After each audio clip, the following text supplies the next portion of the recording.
So Mario, once again, this is going to be video 6. Today's Wednesday, November 19, 2025. I've been talking about these boards that I've been building with the ATtiny85 chips and these MPU6050s following Septimus, which is I believe Septimus is the YouTube channel. The gentleman that I've been following, that I downloaded the sketch that he came. I think he came up with that sketch himself. It's a lot of work coming up with a sketch and doing all the computation that you need to do, all the mental gymnastics in coding. Once again, I'm not a coder, and so I have to rely on these sketches, that are downloaded to make things a little easier. I do understand electronics, as you have probably figured that out, by watching some of my videos, so these things are not really that new to me. I'm just not a coder, and that's one of the things that I have not employed in my hobby, because I do other things, so you can't do everything.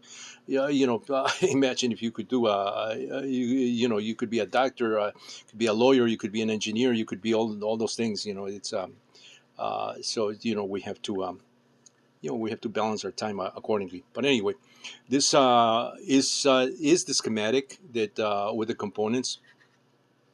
And I built a few of these, as I mentioned in my video 5, and some of these have different little values, resistors for some of these things, because I did come across a couple diagrams that show some at 65.5 ohms resistors, and some 22 ohm, I think. So the values change.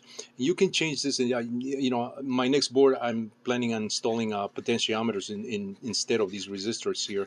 And somebody said that you don't need these diodes right here. I don't know about that. I have to look. I have to look at study the circuitry here. What's happening with this setup here?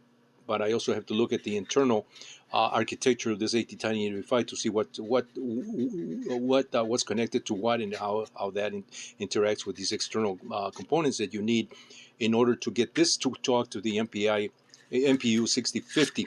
Now, in my earlier videos, short videos, I just showed this diagram right here, and this is very simplistic. Does not show the components that I just showed you here that you need on that ATtiny85, which are the same components that are on this DigiSpark board. And I think that's why that other gentleman uses DigiSpark board, even though we don't need that regulator as far as my setup right here. And so, but this is a very simplistic, just to show. Just bear that in mind once again, because you may think, hey, what about the external components? Well, just to keep it this simple and clear, I didn't include those components, but you do need those external components, in order for that to talk to the MPU